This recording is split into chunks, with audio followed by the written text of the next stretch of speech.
সালামুন আলাইকুম তিবিতুম মুবারাকাতান তৈয়িবা রাব্বি আউযু বিকা মিন হামাযাতিশ শায়াতিন ওয়া আউযু বিকা রাব্বি আইয়াহদুরুন সুবহানাকা লা ইলমা লানা ইল্লা মা আল্লামতানা ইন্নাকা আনতাল আলিমুল হাকিম সুবহানা রাব্বিকা রাব্বিল ইজ্জাতি আম্মা ইয়াসিফুন ওয়া সালামুন আলাল মুরসালিন আলহামদুলিল্লাহি রাব্বিল আলামিন। সম্মানিত মুসলিম ভাই বোনেরা, আমন্ত্রণ জানাচ্ছি আজকে একটি টপিক আল কোরআন ভিত্তিক দেখার জন্য। তবে আমি কিছু প্রচলিত হাদিসও আপনাদের সাথে শেয়ার করব। এগুলি আমাদের দলিল না। মহান আল্লাহ 10 নম্বর সূরার 108 নম্বর আয়াতের মধ্যে, 12 নম্বর সূরার 108 নম্বর আয়াতের মধ্যে, 4 নম্বর সূরার নিসার 174 নম্বর আয়াতের মধ্যে, 6 নম্বর সূরার 149 নম্বর আয়াতের মধ্যে বলছেন, হে নবী তুমি বলো, কুল ফালিল্লাহিল হুজ্জাতিল বালেগা, চূড়ান্ত ভিত্তিক দলিল প্রমাণ একমাত্র আল্লাহর দলিল কোরআনে আছে, এগুলি কোনো দলিল না। তবে আমি আজকে আপনাদের সামনে আল কোরআন ভিত্তিক যে টপিকগুলি করতেছি তার একটা নমুনা দেখাবো। আপনারা অনেকে বলতে পারেন যে ভাই এগুলি দেখানোর কী দরকার। ভাই এগুলি দেখানোর একটাই দরকার, যাতে আপনারা চিনতে পারেন, জানতে পারেন, বুঝতে পারেন। আর কোনো উদ্দেশ্য এখানে নেই, এক কথা শেষ। এই যে দেখেন আবু দাউদ শরীফ, তারপর সে অধ্যক্ষ মুহাম্মদ ইয়াকুব শরীফ, ইসলামিক ফাউন্ডেশন কি লেখছিলেন 1429 নম্বর হাদিস। সুজাহ ইবনে মাহলাদ রাদিয়াল্লাহু তাআলা আনহু, হাসান বাসরি রাদিয়াল্লাহু তাআলা আনহু হতে বর্ণিত, তিনি বলেন ওমর ইবনুল খাত্তাব রাদিয়াল্লাহু তাআলা আনহু লোকদেরকে উবাই ইবনে কাবের পিছনে তারাবি নামাজ আদায় করার উদ্দেশ্যে একত্রিত করেন। ওই সময় উবাই রাদিয়াল্লাহু তাআলা আনহু তাদের নিয়ে রমজানের প্রথম 20 দিন নামাজ আদায় করেন এবং এর মধ্যে তিনি শেষ 10 দিন বিতরের নামাজে দোয়া কুনুত পাঠ করতেন। রমজানের শেষ 10 দিন তিনি স্বীয় গৃহে একাকী নামাজ আদায় করতেন। এরপরে আসেন, শেষ করছি কথাটা, কী করছিলেন ওই সময় উবাই রাদিয়াল্লাহু তাআলা তাদের নিয়ে রমজানের প্রথম 20 দিন নামাজ আদায় করতেন এবং এর মধ্যে তিনি শেষ 10 দিন বিতরের নামাজের দোয়া কুনুত পাঠ করতেন। রমজানের শেষ 10 দিন তিনি স্বীয় গৃহে একাকী নামাজ আদায় করতেন। লোকেরা বলাবলি করত যে উবাই রাদিয়াল্লাহু তাআলা আনহু পালায়ন করেছে, সে নামাজ চোর। এখানে আরেকটা হাদিস আছে, হাদিসটার মধ্যে আমি এখানে আমি দেখছি, এখন পাইতেছি না। যদি কেউ চ্যালেঞ্জ করতে চান তাহলে দেখাবো।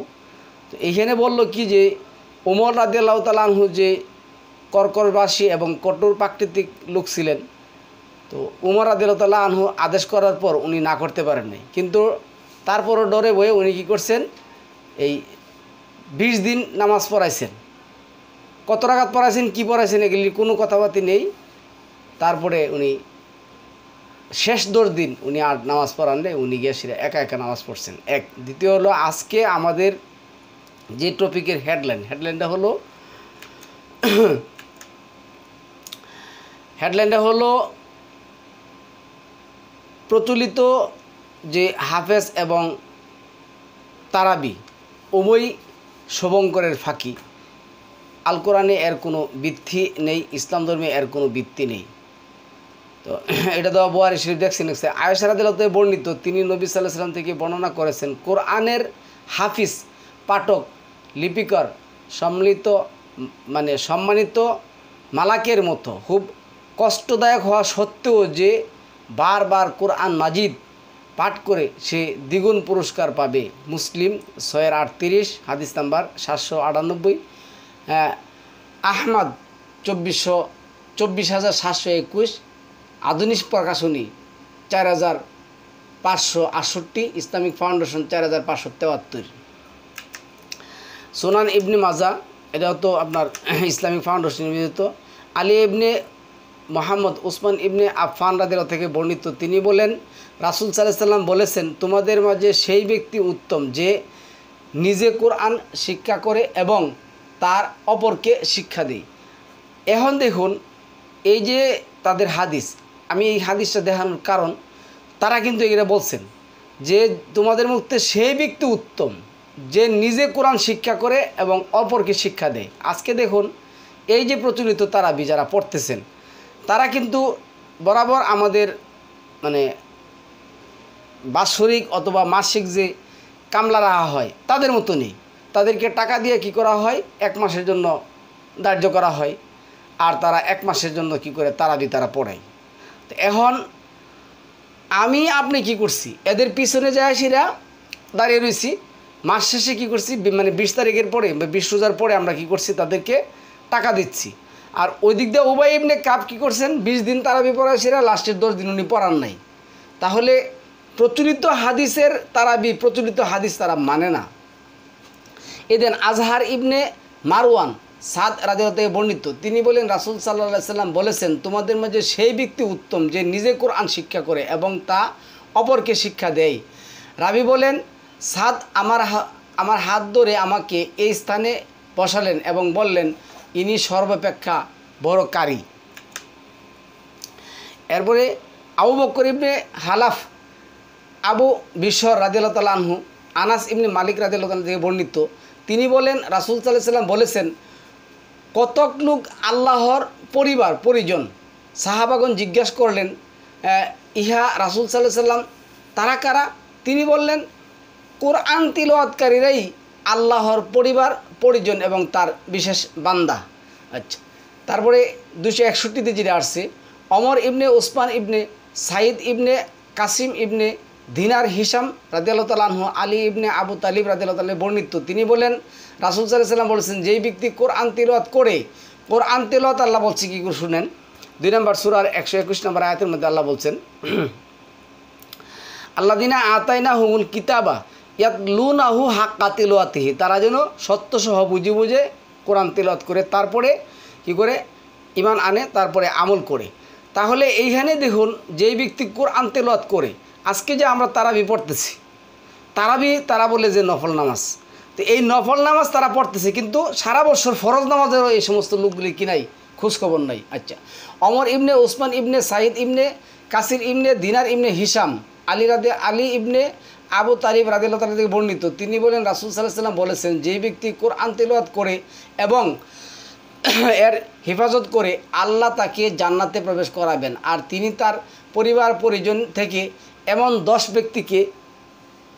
ব্যক্তির জন্য শাফাআত কবুল করবেন, যাদের জন্য জাহান্নাম অবতারিত। মানে জাহান্নামে যে সমস্ত ব্যক্তিরা চলে গেছে, অবতারিত হয়ে গেছে, এই কোরআন হিফজকারীরা কী করতে পারবে, তাদেরকে জাহান্নাম থেকে বেহেশত নিয়ে যেতে পারবে। আচ্ছা, এখন আসেনি যে 35 নম্বর সূরা 18 নম্বর আয়াতের মধ্যে কী বলছেন। আচ্ছা, কোনো বহনকারী অন্যের বোঝা বহন করবে না। কোনো ভারাক্রান্ত ব্যক্তি যদি কাউকে এটা বহন করতে আহ্বান করে, তবে তার কিছুই বহন করা হবে না, নিকটাত্মীয় হলেও তা করা হবে না। তাহলে এই যে হাদিস পড়লাম, এই প্রচলিত হাদিসের সাথে আল কোরআনের কোনো কি সম্পর্ক আছে? এটা 35 নম্বর সূরা 18 নম্বর আয়াতের মধ্যে আসছে। 2 নম্বর সূরা বাকারা যে আসছে 183, এনে কি আসছে, হে বিশ্বাস স্থাপনকারীগণ, তোমাদের পূর্ববর্তী লোকদের নেই তোমাদের উপর রোজাকে অপরিহার্য কর্তব্যরূপে নির্ধারণ করা হলো, যেন তোমরা আল্লাহ ভীতি অর্জন করতে পারো। এই যে আল্লাহ ভীতি অর্জন হবে আমাদের জন্য। আচ্ছা, আল্লাহ ভীতি অর্জন আমরা কিভাবে করব, যেখানে আমরা কোরআনটাই রিডিংও পড়তে পারি না, কোরআনটা আমরা কী করতে পারি না, মোটে মাটে আমরা পড়তে পারি না, তাহলে আমি কীভাবে আমাদের মধ্যে আল্লাহ ভীতি আসবো। 4 নম্বর সূরা নিসার 143 নম্বর আয়াতের মধ্যে যে কথাটা আসছে, কি আসছে দেখুন, এখানে আসছে যে ইয়া আইয়ুহাল্লাযিনা আমানু লা তাকরাবুস সালাতা ওয়া আনতুম সুকারা হাত্তা তা'লামু মা তাকুলুনা, হে তোমরা যারা ঈমান এনেছো, তোমরা ততক্ষণ পর্যন্ত সালাতের মধ্যে আসবে না যতক্ষণ পর্যন্ত না তোমরা কি বলতেছো তোমরা নিজেরাই জানো না। তাইলে যে হাফেজ আপনাকে শুভঙ্করের ফাঁকি দিচ্ছে, সে নিজেও জানে না কি পড়তেছে, আর যারা দাঁড়ায় আছেন তারা তো কিছু জানেনই না। এখানে কি বলছে দেখুন, সাবার 24 নম্বর সূরা, আকাশমণ্ডলী বলো, আকাশমণ্ডলী ও পৃথিবী হতে কে তোমাদেরকে রিজিক প্রদান করে? বলো আল্লাহ। হয় আমরা, না হয় তোমরা সৎপথে স্থির অথবা স্পষ্ট বিভ্রান্তিতে পতিত।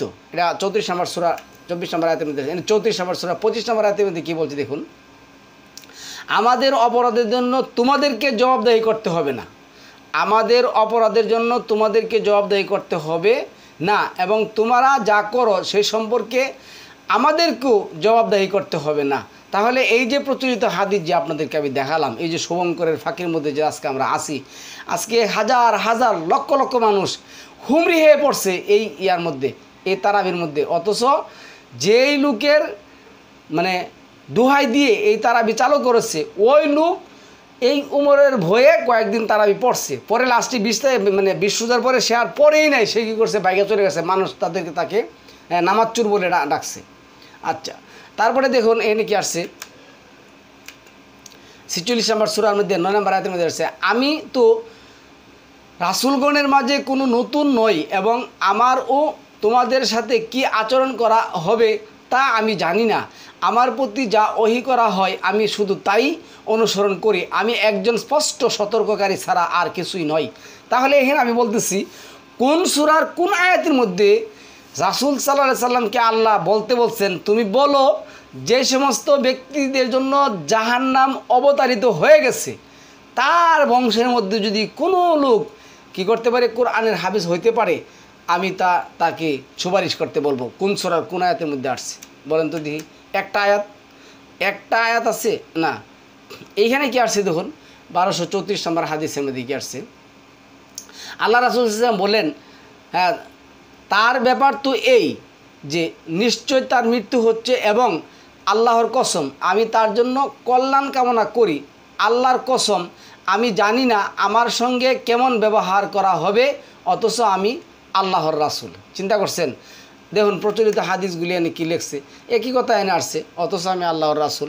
আচ্ছা, তারপরে এনে দেন 2775 নম্বর হাদিস, এটা এনে আসছে, আমি যাইতেছি এনে কী লিখছে দেখুন, আবু হুরায়রা রাদিয়াল্লাহু আনহু বর্ণিত, তিনি বললেন, যখন আল্লাহর রাসূল সাল্লাল্লাহু আলাইহি ওয়াসাল্লাম কোরআনের এই আয়াতটি নাজিল করলেন, আপনি আপনার নিকটাত্মীয়দেরকে সতর্ক করে দিন।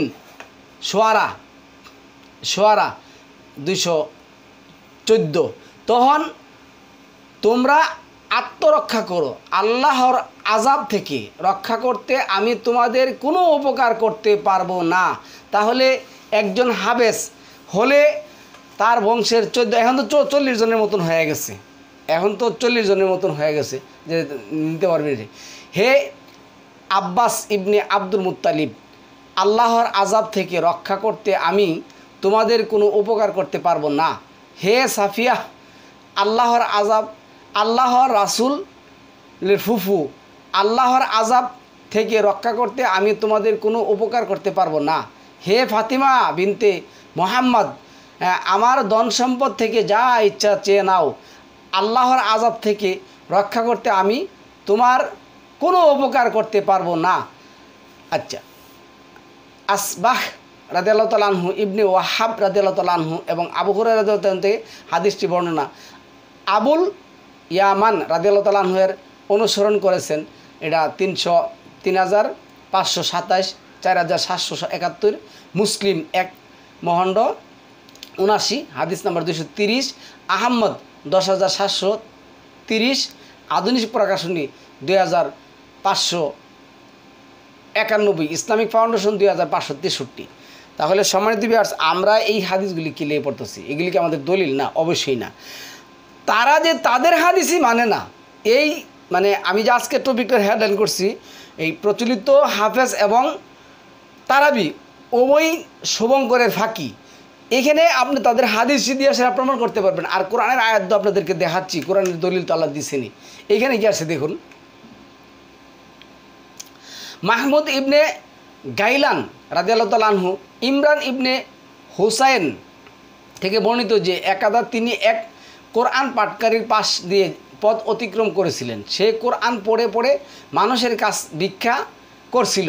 তা দেখে তিনি ইন্না লিল্লাহি ওয়া ইন্না ইলাইহি পড়লেন। পড়ে বললেন, আমি নবী সাল্লাল্লাহু আলাইহি সাল্লামকে বলতে শুনেছি যে যেই ব্যক্তি কোরআন পড়বে সে যেন আল্লাহর কাছেই কেবল সাহায্য প্রার্থনা করে। অচিরেই এমন একদল লোকের আবির্ভাব ঘটবে যারা কোরআন পড়বে এবং এর উসিলা দিয়ে মানুষের কাছে ভিক্ষা চাইবে। মানুষের কাছে কী চাইবে? ভিক্ষা চাইবে। চিন্তা করুন। আচ্ছা, তারপরে আসুন, এটা 2971। তার এইখানে কি আসছে দেখুন, এই যে কোরআন অবতীর্ণ করেছি এবং আমি এর সংরক্ষণকারী। আল্লাহ কী করবেন? এটা সংগ্রহ 9 নম্বর আয়াতের মধ্যে এখানে হাদিসটা কি আসছে দেখুন। ওমর ইবনে উসমান ইবনে সাইদ ইবনে কাসির ইবনে দিনার ইবনে হিসামি আলী রাদিয়াল্লাহু তাআলা, মানে এই যে আলী ইবনে আবু তালিব রাদিয়াল্লাহু থেকে বর্ণিত, তিনি বলেন রাসূল সাল্লাল্লাহু আলাইহি ওয়াসাল্লাম বলেছেন, যেই ব্যক্তি কোরআন তিলাওয়াত করে এবং হিফজ করে, হ্যাঁ, আল্লাহ তাকে জান্নাতে প্রবেশ করাবেন। আর তিনি তার পরিবার পরিজনের থেকে এমন 10 জন ব্যক্তির জন্য শাফাআত কবুল করবেন যাদের জন্য জাহান্নাম অবধারিত ছিল। চিন্তা করছেন আমরা কি পড়লাম তখন? আচ্ছা, 39 নম্বর সূরা জুমারের মধ্যে কি আসছে দেখুন। এখানে কি আসছে হাদিস সাথে দেখাইলাম। এখানে 29 নম্বর সূরার মানে 2917 নম্বর আয়াতের মধ্যে মাহমুদ ইবনে গাইলান, এটা তো বললাম ভিক্ষা চাইবে। এইখানে দেখুন আয়াতটা আমি বলছি কীগুলো উঠছে দেখছেন, এটা 2971 যেটা আসছে, এরপরে আসছে। আচ্ছা, এখন আসলে আমরা কোরআন ভিত্তিক কয়েকটা আয়াত সম্মানিত দিই। এনে কি বলছে? আর তিনি তোমাদের জন্য নক্ষত্রাদিকে সৃষ্টি করেছেন যেন তোমরা ওগুলির সাহায্যে অন্ধকারে পথের সন্ধান পেতে পারো স্থলভাগে এবং সমুদ্রে। নিশ্চয় আমি প্রমাণসমূহ বিশদভাবে বর্ণনা করে দিয়েছি ওই সমস্ত লোকের জন্য যারা জ্ঞান রাখে। এটা হলো 6 নম্বর সূরার 97 নম্বর আয়াত। এরপরে কি আসছে বানি ইসরায়েলে, আমি রাত ও দিনকে করেছি 2টি নিদর্শন, রাতকে করেছি নিরালোক এবং দিনকে করেছি আলোকময়, যাতে তোমরা তোমাদের রবের অনুগ্রহ সন্ধান করতে পারো এবং যাতে তোমরা বর্ষ সংখ্যা ও হিসাব স্থির করতে পারো। এবং আমি সব কিছু বিশদভাবে বর্ণনা করে দিয়েছেন। লিখছে অকুল্লা শাইইন ফাসসালনাহু তাফসিলা। তারপরে কি আসছে দেখুন,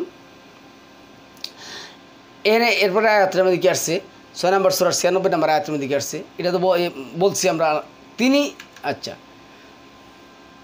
31-29 কি আসছে দেখুন, তুমি কি দেখো না যে আল্লাহ রাতকে দিনে এবং দিনকে রাতে প্রবেশ করান?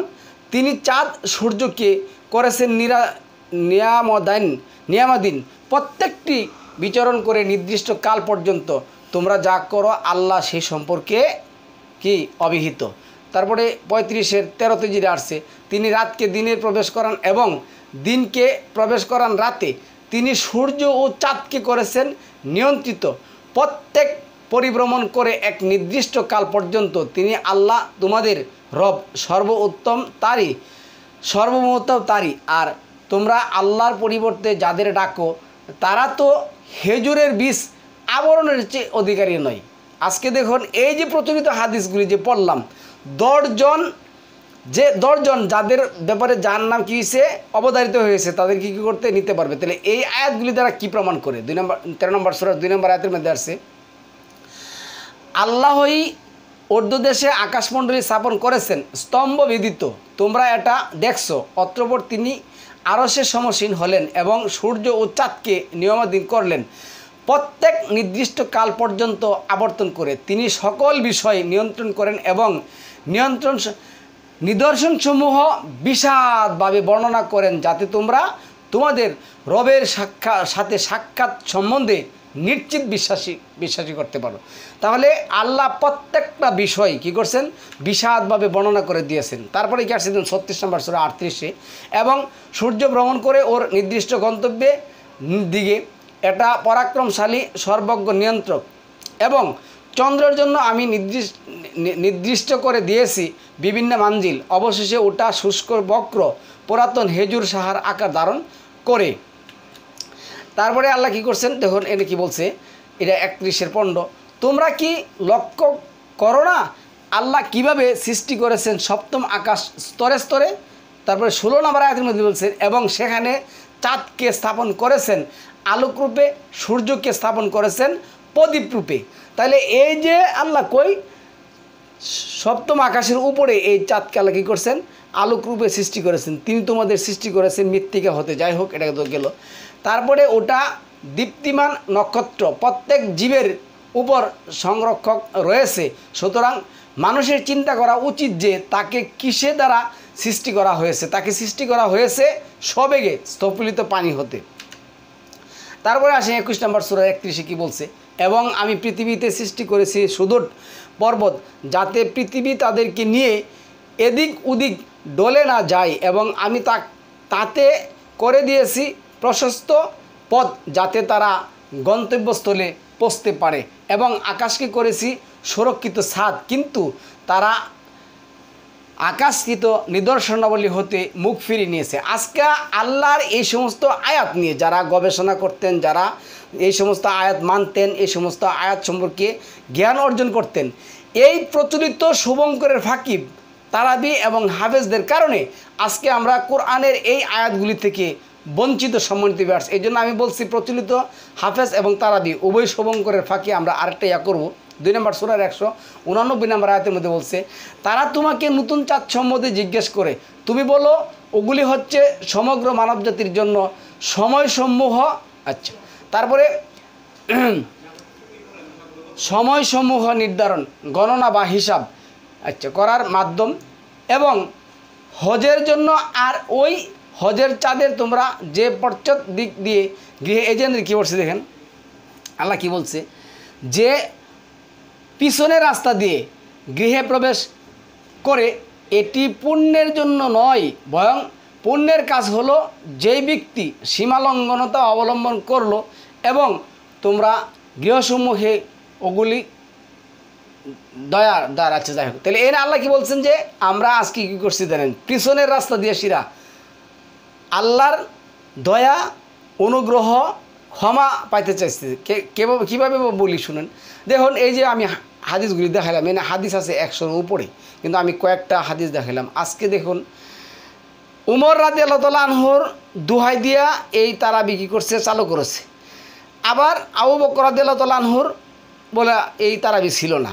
সালাম আলা মুহাম্মদ রাতে কিভাবে আমল করেছেন, আল কোরআনে এইগুলি বিস্তারিতভাবে আছে। 76 নম্বর সূরার 26 নম্বর আয়াতের মধ্যে, 32 নম্বর সূরা 16-17 নম্বর আয়াতের মধ্যে, 39 নম্বর সূরা 9 নম্বর আয়াতের মধ্যে, তারপরে 73 নম্বর সূরার 1 থেকে 4 নম্বর আয়াতের মধ্যে, 73 নম্বর সূরা 20 নম্বর আয়াতের মধ্যে, তারপরে আছে 17 নম্বর সূরার 78-79 নম্বর আয়াতের মধ্যে, 3 নম্বর সূরা 17 নম্বর আয়াতের মধ্যে বিস্তারিতভাবে রাতের সালাতের কথা আছে। সালামুন আলা মুহাম্মদ এগুলি বাদ দিয়ে কেউ যদি বলে যে কোরআনের বাহিরে গিয়ে সালামুন আলা মুহাম্মদ, কোরআনের বিরুদ্ধে বা কোরআনের আয়াতকে বাতিল করে বা কোরআনের আয়াতকে অক্ষুণ্ণ করে বা পঙ্গু করে অসহায় করে আল্লাহর অস্বীকার করে উনি নিজে বিধান বানিয়ে সেরা রাত্রি কী করতেন, উনি সালাত আদায় করতেন, তাহলে হবে এটা আমাদের জন্য সবচেয়ে বড় এক শুভঙ্করের ফাঁকি। কেননা 3 নম্বর সূরা 79 নম্বর আয়াতের মধ্যে আল্লাহ যেটা বলছেন, আমি যার উপর কিতাব হিকমা জ্ঞান সব কিছু নাজিল করেছি, অতঃপর এগুলি পাওয়ার পরে যেই ব্যক্তি বলবে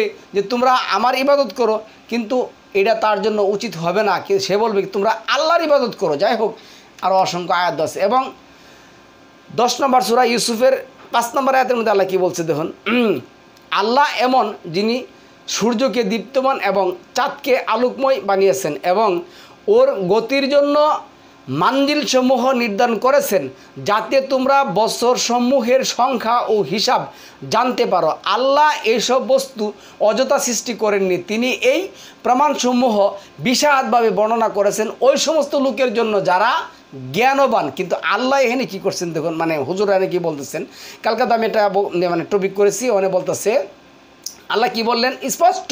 আল্লাহ 2 নম্বর সূরা 183 নম্বর আয়াতের মধ্যে যেটা বলছেন, তোমাদের জন্য আমি পড়ে আসছি, তোমাদের জন্য আমি সিয়াম ফরজ করেছি, যেভাবে আমি পূর্ববর্তীর জন্য সিয়াম কী করছি, ফরজ করেছিলাম।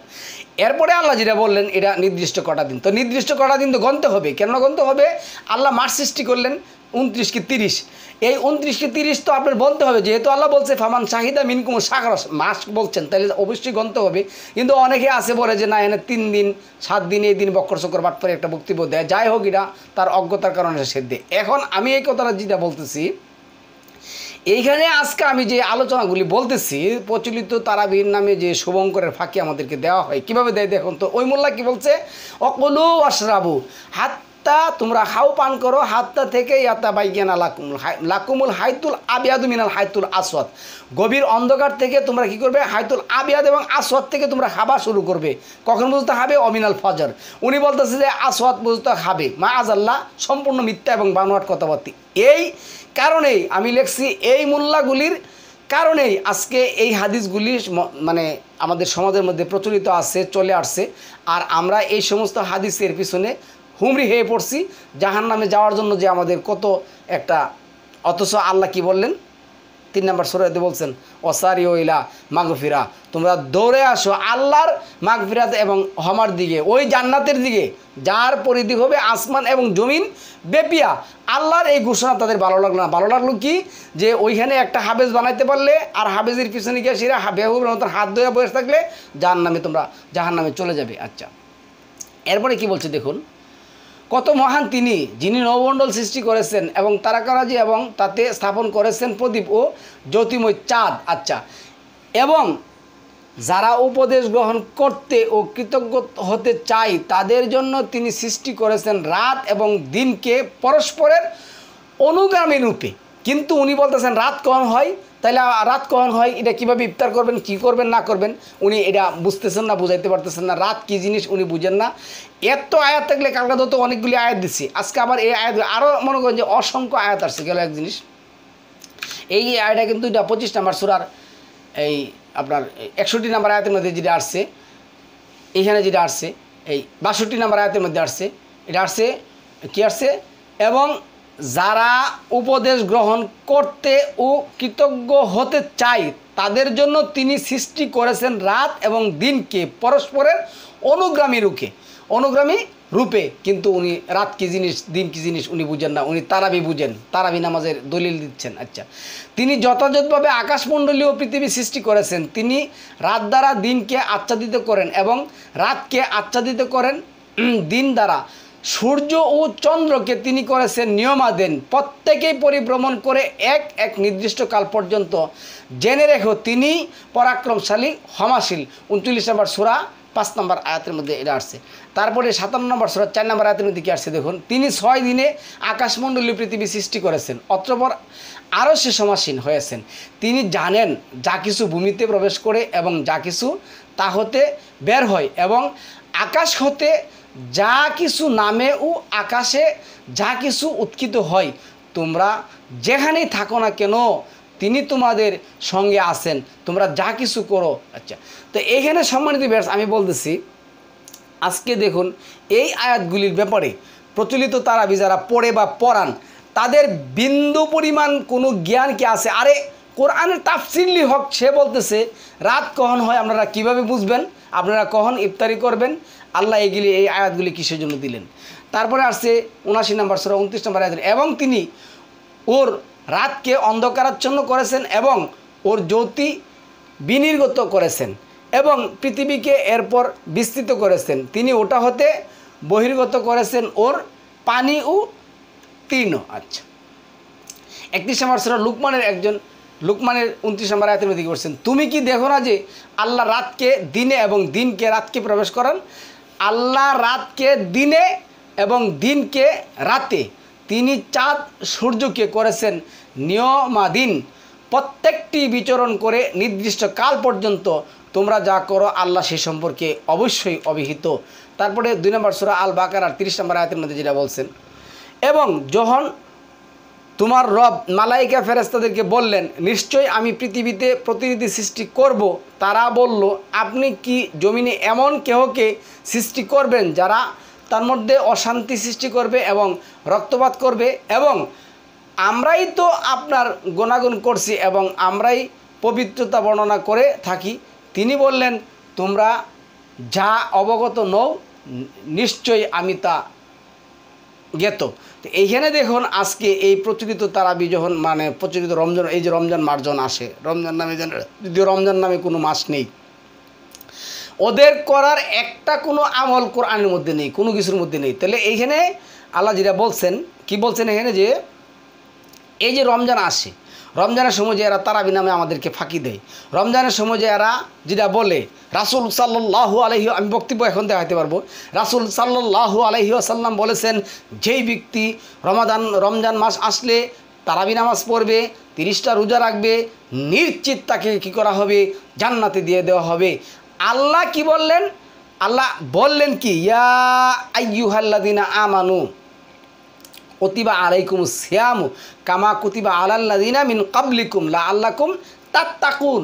আমি সিয়াম ফরজ করেছি তোমাদের উপর যাতে তোমরা তাকওয়া অবলম্বন করতে পারো। আচ্ছা, কোরআন না জানলে, কোরআন না পড়লে, কোরআন না বুঝলে এই প্রচলিত তারাবি পড়লে, এই প্রচলিত তারাবির পিছনে হাত ধরে বোকার মতন দাঁড়িয়ে থাকলে কিভাবে সে তাকওয়া অর্জন করবে? কোরআনের আয়াত আজকে দেখুন, রাত কী জিনিস, দিন কী জিনিস, কখন ইফতার করতে হবে, কখন ইতমাম করতে হবে, ইফতার করতে বলছে নাকি ইতমাম করতে বলছে, তারাবি পড়লে কি সওয়াব হবে না হবে, কোরআনের কোনো একটা আয়াত দ্বারা প্রমাণিত নয়। তাহলে এই তারাবি নামক হাফেজ যারা আছে তাদের এই শুভঙ্করের ফাঁকির মধ্যে পড়ে আমাদের এই রমজান মাসের কি তাকওয়াটা আমরা অর্জন করলাম বলেন তো দেখি, কি তাকওয়াটা আমরা অর্জন করলাম? এখানে আল্লাহ কি বলছেন 2 নম্বর সূরা বাকারার 29 নম্বর আয়াতের মধ্যে, পৃথিবীতে যা কিছু আছে সমস্তই তিনি তোমাদের জন্য সৃষ্টি করেছেন, অত্রপর তিনি আকাশে প্রতি মনোসংযোগ করেন, অত্রপর সপ্তম আকাশ সুবিন্যস্ত করেন এবং তিনি সর্ববিষয়ে জ্ঞানী। আল্লাহ এগুলি রাত দিন সব কিছুর সুবিন্যস্তভাবে করে দিয়ে সাজায় দিয়ে সুন্দরী করছেন। এখন বলছেন আমরা রাত কী জিনিস বুঝি না, দিন কী জিনিস বুঝি না। 51 নম্বর সূরার 41 নম্বর সূরা হামিম সাজদার 53 নম্বর আয়াতে বলছে, আমি শীঘ্র তাদের জন্য আমার নিদর্শনাবলী ব্যক্ত করব বিশ্বজগতে এবং তাদের নিজেদের মধ্যে, ফলে তাদের নিকট সুস্পষ্ট হয়ে উঠবে যে ওটাই সত্য। এটা কি তাদের জন্য যথেষ্ট নয়? তোমার রব সর্ববিষয়ে অবিহিত। আল্লাহ রাত্র কী জিনিস, দিন কী জিনিস, সন্ধ্যা কী জিনিস, তারপরে ফজর কী জিনিস, হাইতুল আবিয়াত এবং হাইতুল আসওয়াদ কী জিনিস, গাসাকিল্লাল কী জিনিস, তারপরে অর্ধরাত কী জিনিস, তারপরে আপনার মানে সম্পূর্ণ জিনিসগুলি, তাহাজ্জুদ আল্লাহ বলছে অমিনাল লাইল ফাতাহাজ্জাত বিহি নাফিলাতাল্লাক, রাত জাগরণ করো কোরআন নিয়ে। ওরা কী করছে? তাহাজ্জুদ নামে একটা নামাজ বানায় সেরা বলতেছে এখন তাহাজ্জুদই কি তারাবি তাহাজ্জুদ। কত বড় গুমরা হলে এই সমস্ত কথা বলতে হবে। তাহাজ্জুদ শব্দের অর্থ হইল জাগা, নাফেল শব্দের অর্থ হইল কি মানে ফরজের চেয়েও আরও মোস্ট ইম্পর্টেন্ট একটা কর্তব্য যেটা তোমার করতে হবে, মানে কোরআন সম্পর্কে ভাবতে হবে, কোরআন সম্পর্কে জানতে হবে, কোরআনের আমল করতে হবে, কোরআনের পুঙ্খানুপুঙ্খানুভাবে বিভিন্ন বিষয়গুলি আল্লাহ যেভাবে বিস্তারিতভাবে বর্ণনা করে দিচ্ছেন এগুলি আপনার কী করতে জ্ঞান অর্জন করতে হবে এবং এগুলি অর্জন করতে পারলে আপনি কি করতে পারবেন? লা আল্লাকুম তাত্তাকুন, তাকওয়া অর্জন করতে পারবেন। কিন্তু আপনাকে এই কোরআন থেকে দূরে সরে নিয়ে বলছে কি না, আপনারা যদি প্রচলিত তারাবি পড়েন তাহলে আপনাদের জন্য নিশ্চিত জান্নাত রয়ে গেছে। তারপরে 21 নম্বর সূরার 30 নম্বর আয়াতের মধ্যে কি আসছে দেখুন, যারা কুফরি করে তারা কি ভেবে দেখে না যে আকাশমণ্ডলীয় পৃথিবী মিশেছিল উৎপ্রতভাবে, অত্রপর আমি উভয়কে পৃথক করে দিলাম এবং প্রাণবন্ত সমস্ত কিছু সৃষ্টি করলাম পানি হতে, তবু কি তোমরা বিশ্বাস করবে না? এখানে আল্লাহ সব কিছু আল্লাহ বলছেন আমি পানি হতে সৃষ্টি করেছি, কিন্তু আরেক জায়গায় আল্লাহ বলছেন মাটি হতে মানুষ সৃষ্টি করেছেন। তাহলে আমার কি আপনার কি এগুলি জানতে হবে না? সম্মান দিবে আসছে নাকি না জানলেই হবে? আচ্ছা, 38 নম্বর সূরার আয়াতের মধ্যে কী বলছে দেখুন, বলো এটা এক মহাসংবাদ যা হতে তোমরা মুখ ফিরিয়ে নিচ্ছ। আচ্ছা, উর্দু লোকে তাদের বাদানুবাদ সম্পর্কে আমার কোনো জ্ঞান ছিল না। রাসূল বলছেন মা কানা লিয়া মিন ইলমি, আমার কোনো জ্ঞান ছিল না, মিন ইলমি বিল মালাইল আলা ইদ ইয়াহতাসিমুন, উর্দু লোকে তাদের বাদানুবাদ সম্পর্কে আমার কোনো জ্ঞান ছিল না। আমার নিকট এই ওহী এসেছে যে আমি একজন মাত্র কি স্পষ্ট সতর্ককারী। কি আসছে?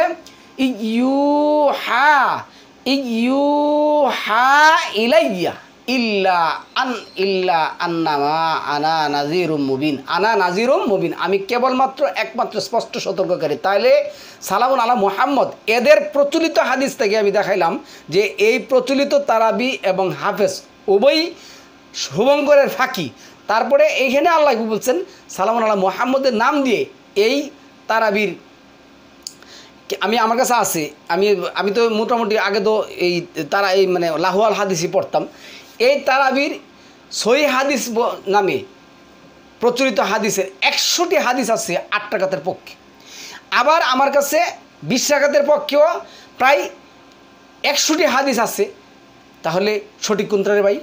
সঠিক কোনটা? 84তে বলছেন তিনি বললেন তবে এটাই সত্য আর আমি সত্যই বলি। আল্লাহ বলছেন কালা ফাল হাক্কু ওয়াল হাক্কু আকুল, এটাই সত্য, তোর দ্বারা তোর অনুসারীর দ্বারা আমি জাহান্নাম পূর্ণ করব। আল্লাহ বলছে এই সমস্ত লোক দ্বারা জাহান্নাম পূর্ণ করব, আর ওরা বলছে একজন হাফেজ বানাইতে হলে জাহান্নাম কি হয়ে গেছে, অবধারিত হয়ে গেছে 10 জন কিনে। আচ্ছা, এরপরে সে বলল আমি এর জন্য তোমার নিকট কোনো প্রতিদান চাই না, এবং যারা মিথ্যা দাবি করে আমি তাদের কি অভ্যন্তরীণও নই। তাহলে আজকে এই তারাবির নামে দেখুন, আমি দেখছি অনেক দেখছি, আজকে এই তারাবি মাস আসার পরে বিভিন্ন মসজিদে এই পোলাবনগুলি কী করছে, ছোটাছুটি শুরু করছে, হ্যাঁ, তারপরে দরাদরি শুরু করছে, তারপরে তোমার এই যে টাকা নেওয়ার, এই যে এনে বলছে কি বলছে, তুমি বলো কুল মা আসআলুকুম আলাইহি মিন আজরিন আজরিউ ওয়া মা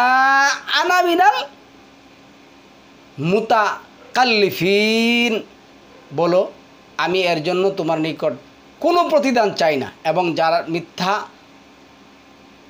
মিথ্যাদারি করে আমি তাদের অন্তর্ভুক্ত নই। তাহলে আল্লাহ বলছেন কি, আর ওরা বলতেছে কি 38 নম্বর সূরার এরপরে যেটা আসছে 86-তে, বলো আমি এর জন্য তোমার নিকট কোনো প্রতিদান চাই না। ইহা এরপরে যেটা বলছে ইন হুয়া ইল্লা যিকরুল আলামিন, ইহা তো বিশ্বজগতের জন্য উপদেশ মাত্র। তাহলে কোরআন একমাত্র বিশ্বজগতের জন্য উপদেশ। আজকে কোরআন বাদ দিয়ে এই প্রচলিত তারাবি, প্রচলিত হাদিস নিয়ে সেরা কখন আল্লাহ ইতমাম করতে বললেন তার কোনো জ্ঞান তার নেই। আমি তো গতকালকে বলছি যে 11 নম্বর সূরার 114 নম্বর আয়াতের মধ্যে আল্লাহ বলছে আকিমুস সালাতা তারাফা ইন্না হারি ও জুলাফা মিনাল লাইল, দিনের 2 অংশ ফজর, দিনের 2 অংশ ফজর, এক মানে দিনের 2 অংশ, মানে দিনের 2 প্রান্তে, যেটা বলছে মাদাল্লাহ, দিনের 2 প্রান্তে সালাত আদায় করতে বলছে। তাহলে মাগরিব দিনের প্রান্ত নাকি রাতের অংশ? মাগরিব, আচ্ছা, ফজর দিনের প্রান্ত নাকি দিনের অংশ বা রাতের অংশ? বলেন যদি। আল্লাহ এখানে 2 প্রান্ত বলতে ফজর এবং মাগরিবকে বোঝাইছেন, কিন্তু মোল্লা এটা কখনো মানতে রাজি না, আপনাকে তো ফাঁকি দিতে হবে। এরপর আছে ওয়ালা তা'লামুন্না নাবাহু, এটা হুডান 1 বছর আসছে, ইয়া আদা বা আদাহীন, এর সংবাদ তোমার অবশ্যই জানবে, কিছুতেই তোমরা রক্ষা পাবে না। আলিফ লাম মিম। এরপরে এনে যেটা আসছে 2 নম্বর সূরা আল বাকারা, ইহা ওই গ্রন্থ যার মধ্যে কোনো সন্দেহ নয়, সংশয় নয়, অবকাশ নেই ধর্মবিরোধীর জন্য, এবং গ্রন্থ পত নির্দেশ।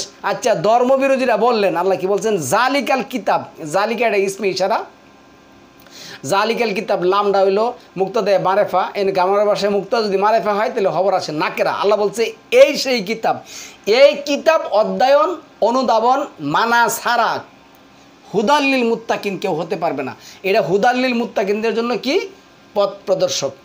এরপরে আল্লাহ যে কথাটা বলছেন 10 নম্বর সূরা 37 নম্বর আয়াতে, আর এই কোরআন কল্পনাপ্রসূত নয় যে আল্লাহ ছাড়া অন্য কারো দ্বারা প্রকাশিত হয়েছে, ইহা তো সেই কিতাবের সত্যতা প্রণয়নকারী যা এর পূর্বে নাজিল হয়েছে, এবং আকাশ এবং অবাশ্যকীয় বিধানসমূহ বিশদভাবে বর্ণনাকারী, এবং এতে কোনো সন্দেহ নেই ইহা বিশ্বজগৎ রবের পক্ষ হতে নাজিল করা হয়েছে।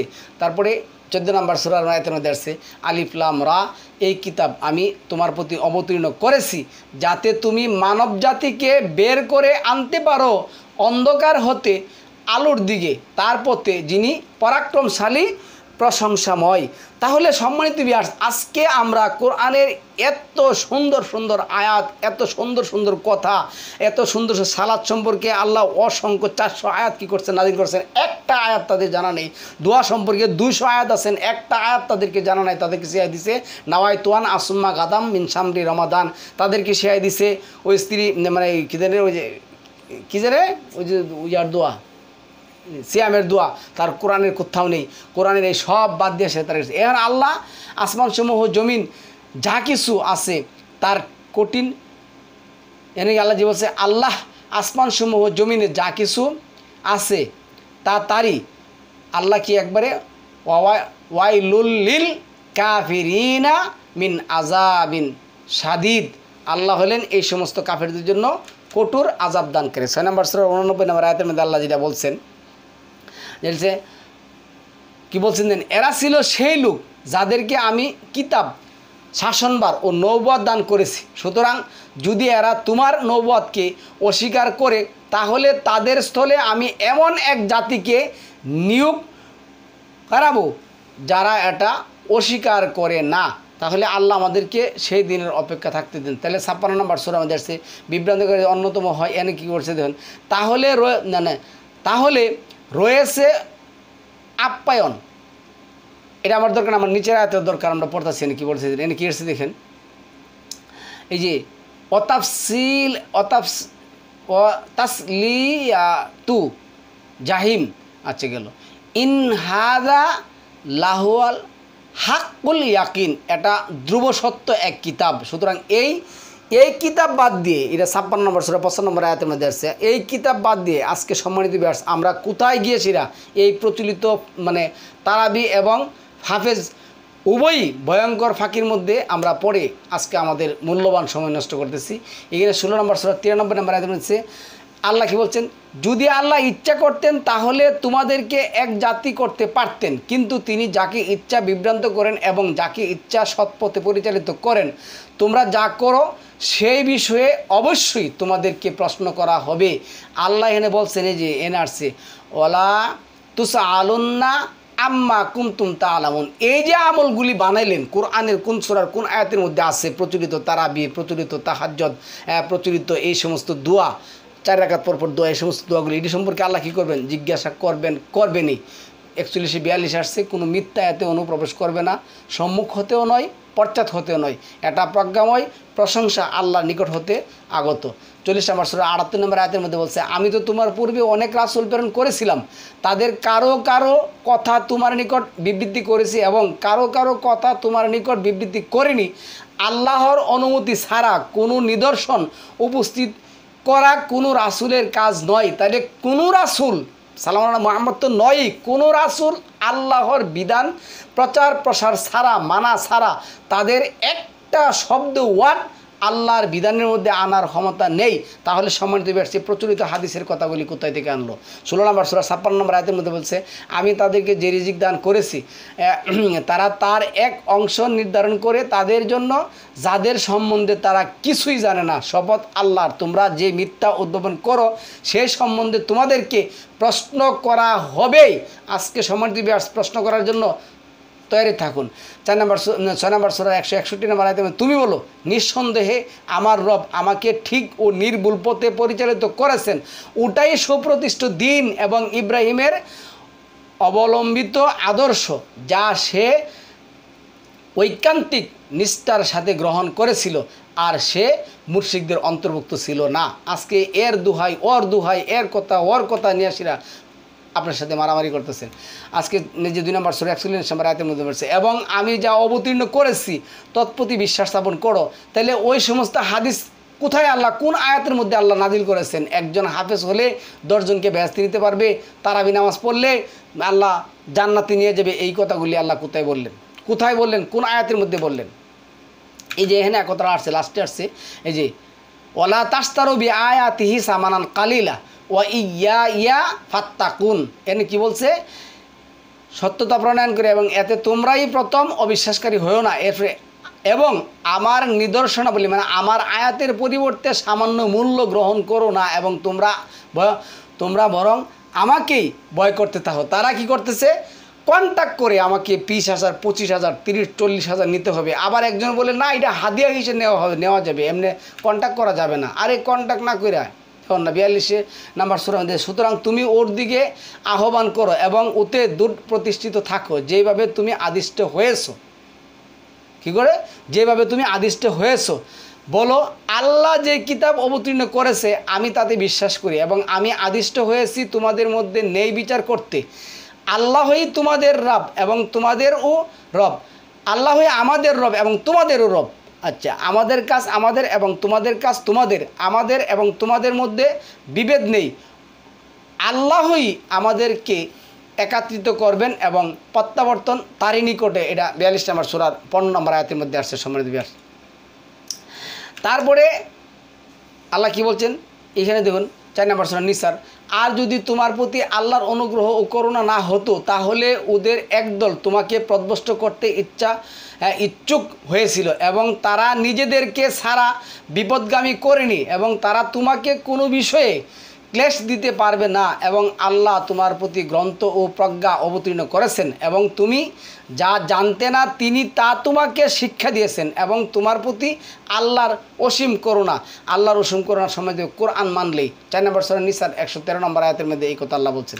তারপরে 29 নম্বর সূরার 4 নম্বর আয়াতের মধ্যে যারা মন্দ কাজ করে তারা কি মনে করে যে তারা আল্লাহর আয়াতের বাইরে চলে যাবে?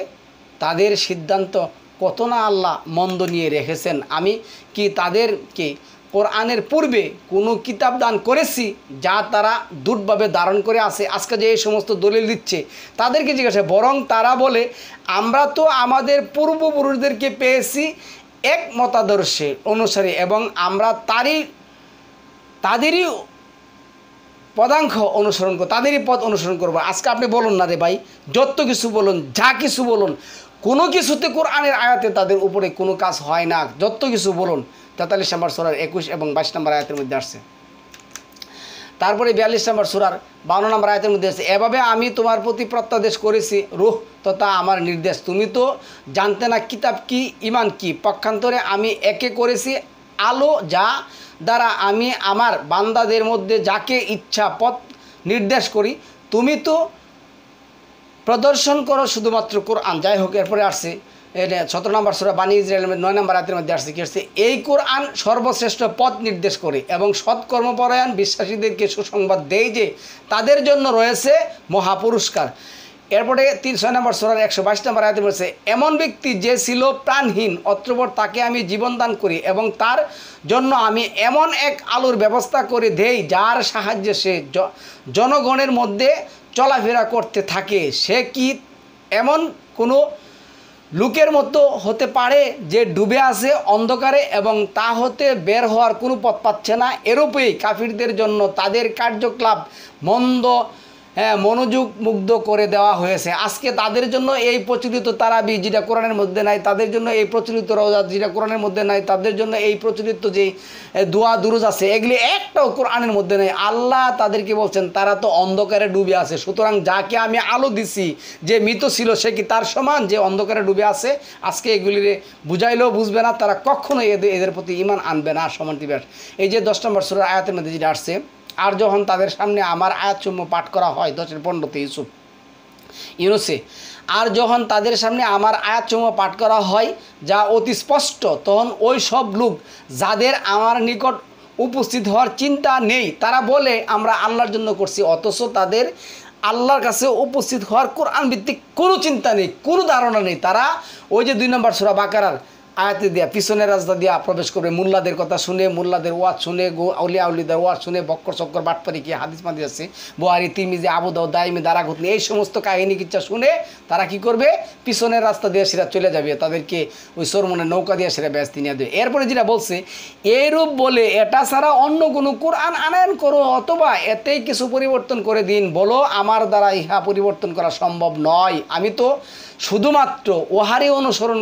করব যা ওহি যুগে আমার কাছে পৌঁছেছে। সালামুন আলাইহি মুহাম্মদ বললেন আমি একমাত্র কেবলমাত্র ওইটার অনুসরণ করব যেটা ওহি যুগে আল্লাহ আমার কাছে পাঠাইছেন। তাইলে প্রচলিত বুহারি, এই সমস্ত তিরমিজি, আবু দাউদ, দাইমি, দারাকুতনি, এই সমস্ত কিতাব কখন আল্লাহ সালামুন আলাইহি মুহাম্মদের কাছে ওহি করলেন, কোন সূরার কোন আয়াত দ্বারা প্রমাণ দিতে পারবেন?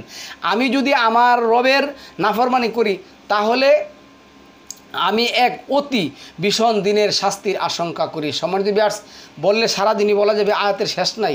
এই যে আল্লাহ যেটা বলছেন 2 নম্বর সূরা বাকারার আয়াতের মধ্যে এই যে 7-এর 174 যেটা বলছে, এভাবে আমি নিদর্শনাবলী বিশালভাবে বিবৃতি করে যাতে তারা ফিরে আসে। একটা কথা বোঝানোর জন্য কোরআনের কতগুলি আয়াত আমি আপনাদের সামনে ব্যবহার করলাম। শুধুমাত্র কেবলমাত্র কোরআনে রাত্র কথা আল্লাহ বললেন, কোরআনে আল্লাহ সন্ধ্যার কথা বললেন, কোরআনে আল্লাহ কত আয়াতগুলি বললেন। আমি গতকালকে আয়াতগুলি দেবো আরও। সম্মানিত ভিউয়ার্স, তুমি এদেরকে সেই ব্যক্তির বৃত্তান্ত শুনিয়ে দাও যাকে আমি নিদর্শন দান করেছিলাম, কিন্তু সে উহা বর্জন করে, ফলে শয়তান তার পিছনে লেগে যায় আর সে পথভ্রষ্টদের শামিল হয়ে গেছে। আজকে এগুলির পিছনে শয়তান লেগে গেছে, পথভ্রষ্টদের অন্তর্ভুক্ত হয়ে গেছে। এদেরকে যতই উপদেশ দেওয়া হোক না কেন তারা কখনো মানবে না। 5 নম্বর সূরা মায়াদার 13 নম্বর আয়াতের মধ্যে আল্লাহ বলছেন, বস্তুত শুধু তাদের প্রতিশ্রুতি ভঙ্গের কারণেই আমি তাদেরকে স্বীয় অভিশপ্ত করলাম এবং অন্তরকে কঠোর করে দিলাম। তারা কালামকে তাওরাত ও ওর স্থান সমূহ হতে পরিবর্তন করে দেয় এবং তাদেরকে যা কিছু উপদেশ দেওয়া হয়েছিল তার মধ্যে হতে এক বড় অংশকে তারা কি করছিল, বিবৃতি করে ফেলেছিল। আচ্ছা কী করে ফেলেছিলেন দেখেন, বিস্মিত হতে বসছে। আর আগামী তো তাদের কোনো হেয়ানতের সংবাদ তোমার নিকট আসতে থাকবে, তাদের অল্প কয়েকজন ব্যতীত। অতএব তুমি তাদেরকে ক্ষমা করতে থাকো এবং তাদেরকে মার্জনা করতে থাকো। নিশ্চয়ই আল্লাহ সদাচারী ও লোকদেরকে ভালোবাসেন। আল্লাহ সদাচারী লোকদেরকে ভালোবাসেন। আল কোরআন ভিত্তিক কীভাবে সদাচার করবেন তার বালাইও তাদের কাছে নাই। তুমি তাদেরকে জিজ্ঞেস করো, তাহলে কি আমি আল্লাহকে বর্জন করে অন্য কাউকে মীমাংসাকারী ও বিচারক রূপে অনুসন্ধান করব? অন্যকে বলছেন, বুহারি বলছেন, তিরমিজি বলছেন, আবু দাউদ বলছেন, দাইমি বলছেন, দারাকুতনি বলছেন, তোমাদের বংশের মধ্যে যদি কেউ হাবেস হতে পারে তাহলে জাহান্নাম তোমার জন্য যাই হোক অবধারিত হয়ে যাক, তোমাকে কি করবে, বেহেশতে নিয়ে যাবে। তুমি কোরআনে যতই আছে রাত্রে ইফতার করো, সন্ধ্যার পরে ইফতার করো, কিন্তু না, তোমাদের হুজুর যারা আছে তাদের কথা শুনলে, তারা বললে তুমি কি করবে, যে চলে যেতে পারে। আচ্ছা, তাহলে অথচ তিনি তোমাদের কাছে এই কিতাবকে বিস্তারিতভাবে অবতীর্ণ করেছেন। আজকে বলে যে না কোরআন তো বিস্তারিত, কোরআন তো পাইকারি কথাবার্তা বলার জায়গা।